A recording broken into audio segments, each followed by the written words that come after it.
வில்லாளி வீரனே வீரமணி கண்டனே தமிழ் சொல்லெடுத்து பாடுவோம் சுந்தரேசன் மைந்தனே. சுவாமி சரணம் ஐயப்பா சரணம் சரணம் ஐயப்பா சுவாமி சரணம் ஐயப்பா சரணம் சரணம் ஐயப்பா.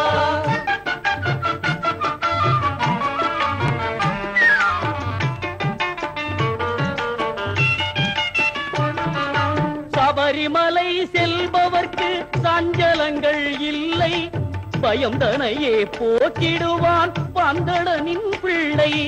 அபயம் என்று சரணடைந்தால் அகன்றிடுமே தொல்லை, அவனின்றி அவனியிலே அணுவும் அசைவதில்லை.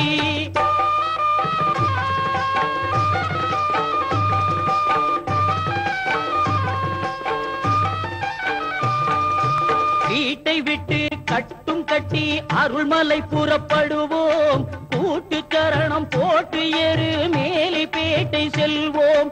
பேட்டை துள்ளி ஆடும் போது பேரின்பம் கொள்வோம். சுவாமி துந்தக்கத்தோ ஐயப்பன் சிந்தக்கத்தோ சுவாமி துந்தக்கத்தோ ஐயப்பன் சிந்தக்கத்தோ. பேட்டை துள்ளி ஆடும் போது பேரின்பம் கொள்வோம், கோட்டை காவலன் அவரு சாமியை கொண்டாடி மகிழ்வோம்.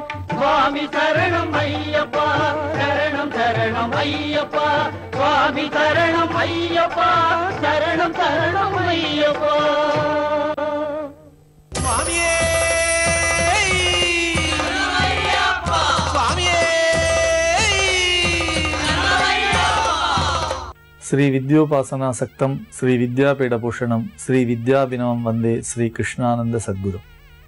அனைவருக்கும் இனி காலை வணக்கம்.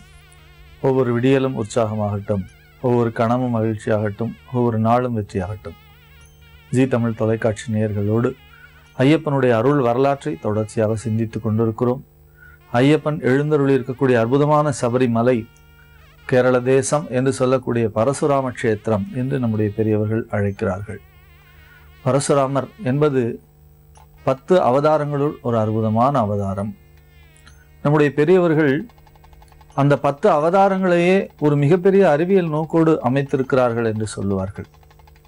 முதலிலே நீர்வாழ் உயிரினங்கள், பிறகு நீரிலும் நிலத்திலும் வாழ்பவை, பிறகு நிலத்தில் மட்டுமே வாழக்கூடிய உயிரினங்கள், பிறகு மனிதனாக வந்தவன் உயரம் அதிகம் இல்லாமல் குள்ளமான இருந்த தன்மை, பிறகு நன்கு வளர்ந்த பிறகும் கூட எதை கட்டளையிடுகிறோமோ அதை மட்டுமே ஏற்றுக்கொள்ளக்கூடிய தன்மை, பிறகு நன்றாக வளர்ந்து ஒரு பூரணமான மனிதன், அதனைத் தொடர்ந்து அந்த பூரணமான மனிதனை கோபம் மட்டுமே ஆட்கொள்ளக்கூடிய ஒரு தன்மை, அதனையும் தாண்டி மிகச் சிறப்பாக மனிதனுடைய மேலான நிலை, நன்மைக்கு நன்மை தீமைக்கு தீமை, எதை எப்படி செய்ய வேண்டுமோ அப்படி நுண்ணறிவோடு செய்யக்கூடிய ஆற்றல் என்று இந்த அவதாரங்களையே அந்த நோக்கத்திலே அமைத்தார்கள் என்று சொல்வார்கள்.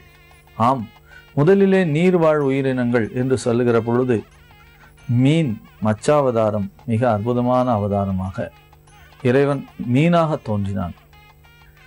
அந்த மீனாக தோன்றிய அந்த அருமையான அவதாரத்தை தொடர்ந்து நீரிலே நிலத்திலே இரண்டும் வாழக்கூடிய அவதாரம் கூர்மாவதாரம், ஆமை. அந்த கூர்மாவதாரத்தை தொடர்ந்து வராக அவதாரம். அந்த வராக அவதாரம் முழுமையாக நிலத்திலேயே வாழக்கூடிய அவதாரம். அந்த வராக அவதாரத்தை தொடர்ந்து பாதி மனித நிலை பாதி மிருக நிலை, மனிதன் இல்லாமல் மிருகம் இல்லாமல் இந்த உலகத்திலே உலகம் தோன்றிய அந்த அருமையான படைப்பிலே நரசிம்மமாக இறைவன் தோன்றினான். பாதி மனிதன் பாதி மிருகம். அப்படி நரசிம்ம அவதாரத்தை தோன்றி மனிதனுடைய அதிகமான உடல் வளர்ச்சி இல்லாத தன்மை என்று சொல்வார்களே, அப்படி குள்ளமாக குரளனாக வாமன அவதாரமாக இறைவன் தோன்றினான். அதனை தொடர்ந்து வந்ததுதான் பரசுராம அவதாரம். இன்றைக்கு ரோபாட் என்று சொல்லுகிறார்களே, அறிவியலிலே ஒரு கருவியை வைத்து அந்த கருவிக்கு இதைத்தான் நீ செய்ய வேண்டும் என்று நாம் செய்து விட்டோம் என்று சொன்னால் அதனையே அது செய்கிறதே. அதுபோலத்தான் தந்தை அழைத்தார், நீ உன் தாயை கொன்றுவா என்று சொன்னார்.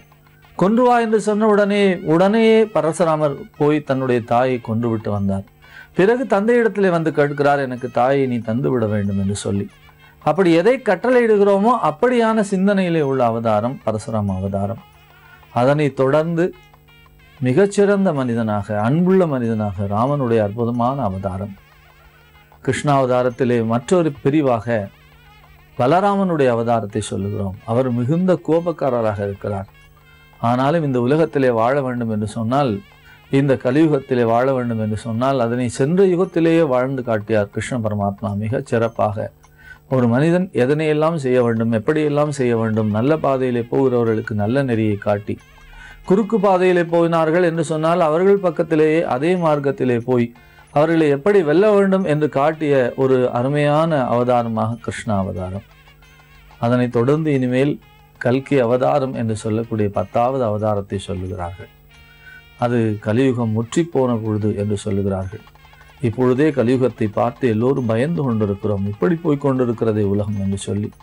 ஆனாலும் இத்தனையோ ஆண்டுகள் கழித்து அந்த கல்கியாக இறைவன் குதிரை மேலே வரப்போகிறான் என்று அந்த கல்கி அவதாரத்தை சொல்லி கொண்டிருக்கிறோம். அந்த பரசுராம அவதாரம் தான் நம்முடைய கேரள தேசத்தினுடைய பிறப்பிற்கு, கேரள தேசம் உருவாவதற்கு காரணமான அவதாரம். ராமனும் பரசுராமரும் நேருக்கு நேராக சந்திக்கிறார்கள். இவரும் ஒரு அவதாரம், அவரும் ஒரு அவதாரம். அந்த அவதார நோக்கம் அவர்களுக்கு மட்டும்தான் புரியும். ஆகையினாலே தான் மிக அழகாக ராமன் சொல்லுவார், நான் அம்பை பூட்டி விட்டேன், இதற்கு இலக்கு என்ன என்று கேட்பார். அதற்கு பரசுராமர் சொல்லுவார், என்னுடைய தவத்தை எல்லாம் நீங்கள் எடுத்துக்கொள்ளுங்கள் என்று சொல்லுவார். அந்த பரசுராம அவதாரத்திலே இருந்து அவருடைய தவம் முழுக்க ராமனுடைய கரங்களுக்கு வரும். அவர் கைகளில் இருக்கக்கூடிய கோதண்டம் ராமனுடைய கைகளுக்கு வரும். அப்பொழுது பரசுராமரை கேட்பார், நீங்கள் தவம் செய்வதற்கு ஒரு பூமியை தேர்ந்தெடுத்துக் கொள்ளுங்கள் என்று சொன்னவுடனே தன்னுடைய கையில் இருக்கக்கூடிய அந்த மழு என்கின்ற ஆயுதத்தை கடல் நோக்கி தூக்கி வீசி எறிந்ததாகவும், அப்பொழுது ஒரு நிலப்பரப்பு தோன்றியதாகவும், அந்த நிலப்பரப்பு தான் இன்றைக்கு நாம் அழைக்கக்கூடிய கேரள தேசம் என்று சொல்லக்கூடிய நிலப்பரப்பு என்று பெரியவர்கள் சொல்லுகிறார்கள். அப்படிப்பட்ட அந்த கேரள தேசம் இருக்கிறதே, அதற்கு பரசுராம கஷேத்திரம் என்று பெயர். அந்த பரசுராம கஷேத்திரம் தான் இன்றைக்கு நாம் அழைக்கக்கூடிய அருமையான சபரிமலை வீற்றிருக்கக்கூடிய அருமையான ஐயப்பனுடைய ஆலயத்தை நாம் தரிசனம் செய்யக்கூடிய புனிதமான பூமியாக இருக்கிறது. இயல்பாகவே கேரள தேசம் புனிதமான தேசம். ராவண யுத்தத்தின் பொழுது இந்திரஜித் மிக வேகமான பிரம்மாஸ்திரத்தினாலே எல்லோரையும் கட்டி போட்டான். இறந்து போனது போல கிடந்தான் இலக்குவன். தனக்கு தாயாகவும் தந்தையாகவும் வழிகாட்டியாகவும் தம்பியாகவும் இருந்தாயே என்று ராமன் இலக்குவன் இறந்து விட்டதாகவே கருதி துடிக்கிறான். அப்பொழுதுதான் ஜாம்பவான் அனுமனை அழைத்து, நீ போய் மருத்துவமலை கொண்டு வா என்று சொல்லுகிறான். இன்றைக்கெல்லாம் நாம் பார்க்கிறோம், மருத்துவமனை நகர்ந்து கொண்டே போகக்கூடிய இடமாக இருக்கிற என்று சொல்லுகிறோமே. அப்படித்தான் மருந்துமலையை தூக்கி கொண்டு வந்தார் நம்முடைய அருமையான அனுமன். மருந்துமலையை தூக்கி கொண்டு வந்தார் அனுமன். அந்த மருந்து மலையிலே தூக்கி வருகிற பொழுது சில மருந்துகள் கீழே கையை மாற்றுகிற பொழுது கீழே விழுந்தன. அந்த தேசம்தான் கேரள தேசம் என்று ஒரு செவிவழி செய்தி இருக்கிறது. அப்படி நிறைய மூலிகைகள் நிறைந்த தேசமாக, நிறைய தவம் செய்த தேசமாக, அற்புதமாக பரசுராமனுடைய க்ஷேத்திரமாக விளங்கக்கூடிய அருமையான மணிகண்டனுடைய ஆலயம் இருக்கக்கூடிய கேரள தேசம் புனித பூமி. அந்த புனித பூமியிலே ஐயப்பன் என்றும் அருள்பாலித்து கொண்டிருக்கிறார். அவருடைய ஆலயத்தை பற்றி நாம் தொடர்ந்து சிந்திக்க இருக்கிறோம். ஜி தமிழ் தொலைக்காட்சியோடு ஐயப்பனுடைய அருள் வரலாற்றிலே நாம் தொடர்ந்து பயணப்படுவோம். நன்றி, வணக்கம். ஜி தமிழ் தொலைக்காட்சி நேயர்கள் அனைவருக்கும் பி சுவாமிநாதனின் இனிய காலை வணக்கம். தெய்வத்தின் குரல் நிகழ்ச்சியில இன்றைய தினம் ஒரு புது அனுபவத்தை பார்க்க இருக்கோம். அதாவது காஞ்சி காமாட்சி குடிகொண்டுள்ள அந்த காஞ்சிபுரத்துல தான் மகா சுவாமிகள் இருக்கார். காஞ்சி காமாட்சி வேற, மகா சுவாமிகள் வேற அப்படிங்கிறது கிடையாதுன்னு பல பக்தர்களோட எண்ணம். அதாவது காமாட்சி சுரூபத்துல மகா சுவாமிகளை தரிசிச்சிருக்கா பல பக்தர்கள். மகா சுவாமிகள் சுரூபத்திலேயே காஞ்சி காமாட்சியை பல பக்தர்கள் தரிசனம் பண்ணியிருக்க. ரெண்டும் வேற கிடையாது. காஞ்சி மகா சுவாமிகள் தான் பரபிரம்மம். நாம எந்த தெய்வத்தை மனசுல வச்சுட்டு மகா சுவாமிகளை பார்க்கிறோமோ அந்த தெய்வம் மகா சுவாமிகள்கிட்ட நம்ம பார்க்கலாம். இது பக்தியோட ஒரு உச்சபட்ச எண்ணமாக இருந்தால் நிச்சயமாக அது நமக்கு கிடைக்கும். இது பல பக்தர்கள் அனுபவிச்ச ஒரு விஷயம்.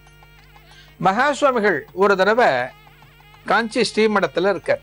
பல பக்தர்கள் மகா சுவாமிகள் தரிசனத்துக்காக வர.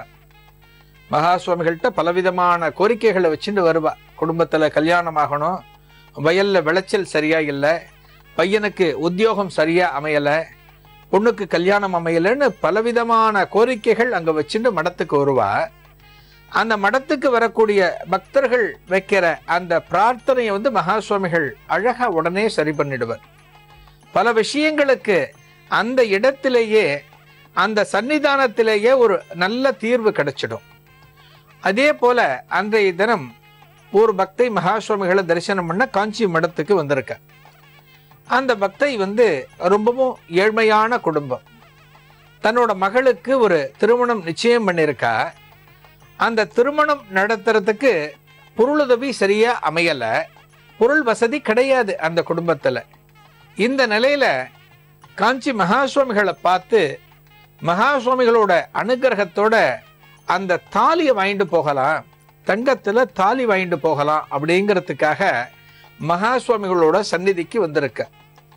மகா சுவாமிகளோட சந்நிதிக்கு அந்த பக்தையோட முறை வரும்போது மகா சுவாமிகளை தரிசனம் பண்ணி மகா சுவாமிகளுக்கு நமஸ்காரத்தை பண்ணி கண்ணீர் மல்க அந்த பிரார்த்தனையை வைக்கிறார். பெரியவா, என்னோட பொண்ணுக்கு கல்யாணம் நிச்சயம் பண்ணியிருக்கேன். அந்த பொண்ணுக்கு உங்க கையால தாலி கொடுக்கணும். நீங்க கொடுக்கிற தங்க தாலி தான், அந்த தாலி தான் அவ கழுத்துல ஏற போறது.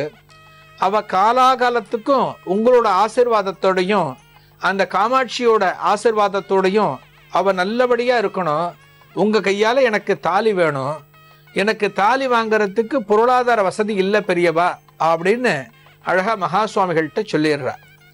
மகா சுவாமிகள் என்ன பண்றார், சரி நீ அதுக்கு முன்னால காமாட்சி அம்மன் கோவிலுக்கு போயிட்டு காமாட்சியை ஒரு தடவை தரிசனம் பண்ணிட்டு வந்துடுன்னு அனுப்புற. இந்த பெண்மணி இங்கேருந்து புறப்பட்டு காமாட்சி அம்மன் கோவிலுக்கு போறா.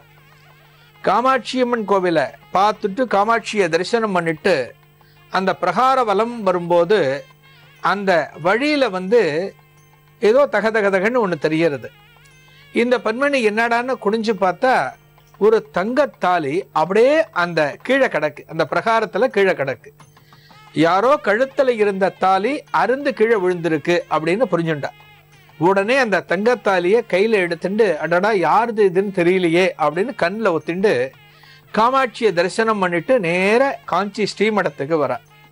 ஸ்ரீமடத்துக்கு வந்த உடனே நேர மகா சுவாமிகள் சந்நிதிக்கு போற. மகா சுவாமிகள் அங்க உட்கார்ந்துட்டு இருக்கார். மகா சுவாமிகளுக்கு முன்னால போயிட்டு அந்த தங்கத்தாலியை எடுத்து அங்க ஒரு மூங்கில் தட்டுல வைக்கிறார். உடனே மகா சுவாமிகள் இந்த பெண்மணியை பார்க்கறா. என்ன அப்படின்னு பார்க்கறா.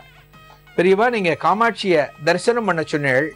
காமாட்சியை தரிசனம் பண்ணிட்டே வந்தேன். பிரகார வலம் வரும்போது அங்க இந்த தங்கத்தாலி கீழே இருந்தது. இது யாருதுன்னு தெரியல பெரியவா. அங்க யாரும் ஆசாமிங்க என் கண்ணுல படல. அங்க யாரும் பெண்கள் என் கண்ணுக்கு தெரியல. அதனால இந்த தாலியை உங்களோட சந்நிதிக்கு கொண்டு வந்துட்டேன் அப்படின்னு அங்க வச்சுட்டு மகா சுவாமிகளுக்கு ஒரு நமஸ்காரத்தை பண்ற.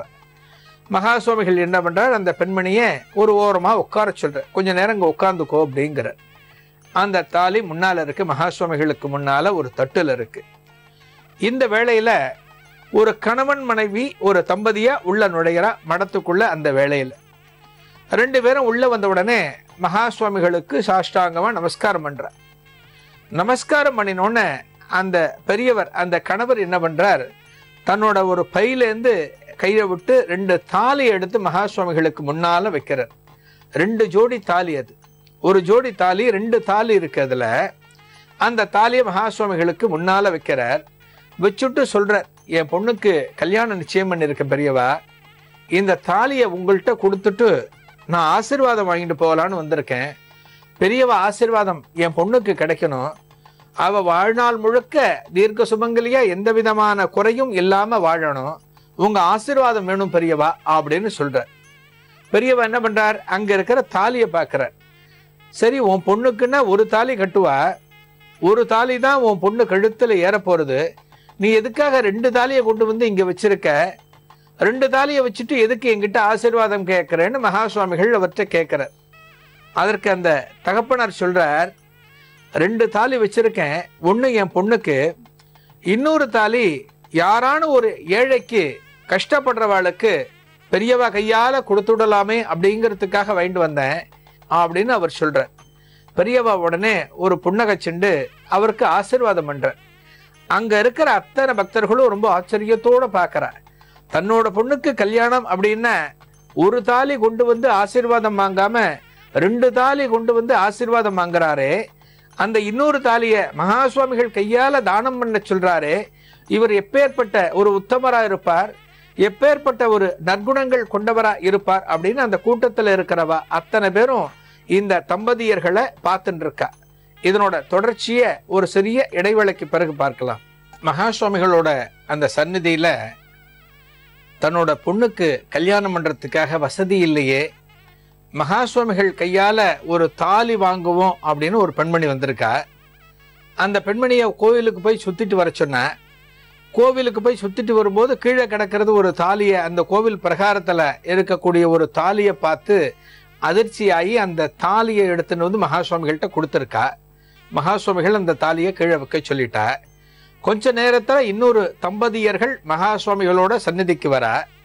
அந்த தம்பதியர்கள் 2 தாலியை மகா சுவாமிகள்கிட்ட கொடுக்கறா. என்ன விஷயம் அப்படின்னு கேட்டா, ஒரு தாலி வந்து அவ பொண்ணு கல்யாணத்துக்கு, இன்னொரு தாலி ஒரு கஷ்டப்படுற ஒரு குடும்பத்துக்கு போகணும், அது மகா சுவாமிகள் கையால கொடுக்கணும் அப்படின்னு சொல்லியிருக்கா. இது வரைக்கும் பார்த்தோம். மகா சுவாமிகள் என்ன பண்றார், ஒரு தாலிய அந்த தம்பதியர்களுக்கு கொடுக்கிறார். உங்க பொண்ணு கல்யாணத்துக்கு இந்த தாலியை வச்சுக்கோங்கோ, இதை வச்சுட்டு உங்க பொண்ணு கல்யாணத்தை ஜாம் ஜாம்னு பண்ணுங்கோ, அவ ரொம்ப நன்னா இருப்பா அப்படின்னு மகா சுவாமிகள் ஆசீர்வாதம் பண்ணி கொடுக்கிறார். அந்த தம்பதியர்களுக்கு ரொம்ப சந்தோஷம்.